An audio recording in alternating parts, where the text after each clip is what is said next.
It's a Tuesday night, and Steve is sitting at his kitchen table with a beer he probably shouldn't have opened because he's trying to cut back on spending.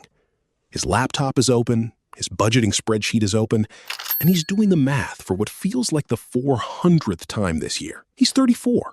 He makes decent money. Not great money, but decent. He maxes out his contributions every month. He packed his lunch 4 days out of 5 this week.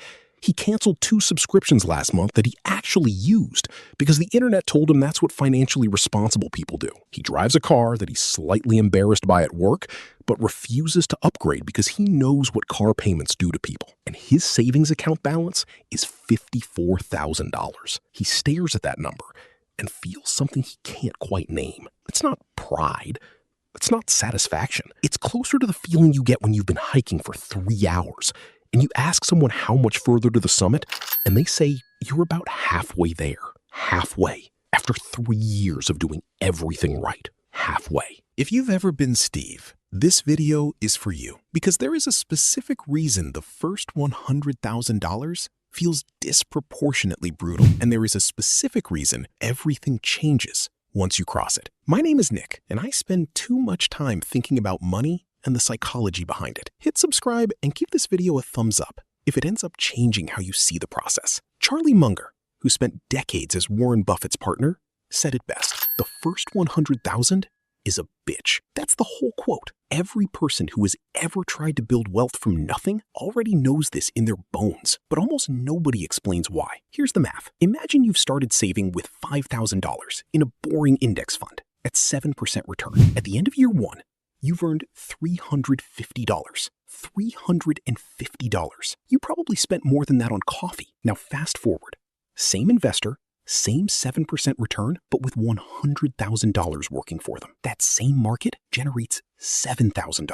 Same rate, same fund, 12 months, from $350 to $7,000. That's a car repair fund. That's a vacation. That's emergency savings built entirely by money that already existed. The math isn't broken. It's working exactly as designed. It's just that in the early years, working exactly as designed produces results almost invisible to the human eye. And the human brain is terrible at staying motivated by invisible results. Psychologists call this progress fatigue. When effort is high and visible reward is low, your brain starts interpreting the situation as a signal that something is wrong, that your strategy isn't working, that you should try something different. It's the single biggest reason most people never reach $100,000. Not income, not discipline, not financial knowledge. Progress fatigue. They're doing the work. They're not seeing the reward. Eventually, the gap becomes too wide to sustain emotionally, and they blow their savings on a vacation or a car upgrade or a business idea that lasted 6 weeks. The $20,000 to $80,000 phase is the dead zone. The excitement of starting has worn off. The finish line still feels impossibly far, and the math isn't yet producing returns that feel meaningful. People who make it through don't have more discipline. They just understand what's happening to them. They know the dead zone exists. They know it's just math being math before the math gets interesting. Now pay attention, because this is the part that should make you a little emotional. You're saving $1,000 a month at 7%, starting from zero. Getting to your first $100,000 takes 7 years and 1 month. 7 years of packed lunches and embarrassing cars. Your second $100,000 takes 3 years and 5 months. Less than half the time. You didn't get a raise. You didn't discover a secret. You just had more capital working alongside your contributions. Your third $100,000 takes 2 years and 4 months. By the fourth, you're under 2 years. Eventually, your investments generate more in a single month than you contribute yourself. That's the moment the game fundamentally changes. What actually changes at $100,000? First, visibility. For the first time, your annual returns produce a number you can see and feel. Nearly $600 a month without lifting a finger. After watching your money produce $150 for years, $600 is a psychological rupture. Second, your relationship with risk. At $8,000 saved, a 20% market drop is $1,600 lost. Painful. threatening. Recoverable in 2 months. At $100,000 saved, a 20% drop is $20,000 on paper. But your brain processes it as a fluctuation, not a catastrophe.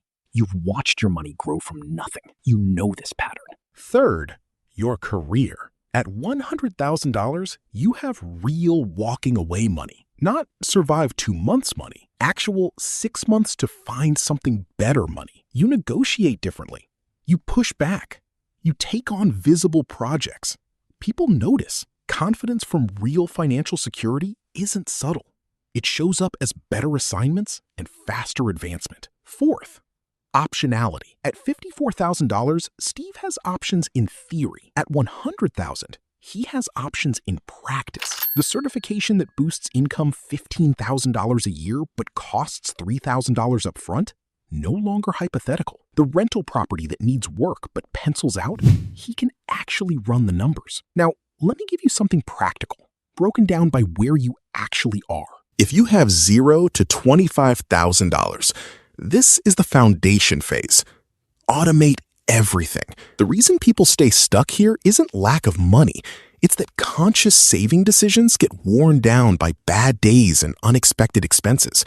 Set up an automatic transfer to your investment account on payday, even $50. The amount matters less than the consistency, because you're not building a portfolio yet. You're building an identity. Keep 3 to 6 months of expenses in a high-yield savings account first. Build the floor. Then build the portfolio. If you have $25,000 to $75,000, welcome to the dead zone. The most dangerous thing you can do here is change your strategy because it doesn't feel like it's working. It is working. Focus on 2 things. First, protect your savings rate. Every time your income increases, commit at least half of that raise to savings before lifestyle upgrading anything. Lifestyle inflation is the silent killer in this range. Second, make sure you're in the right accounts. Get your full 401k match. Free money is the highest return investment available anywhere. Contribute to a Roth IRA if you qualify. Check that your money is actually invested, not sitting in a brokerage savings account earning nothing. These aren't exciting optimizations. They're the actual levers determining how long your dead zone lasts. If you have $75,000 to $100,000, you are closer than you feel.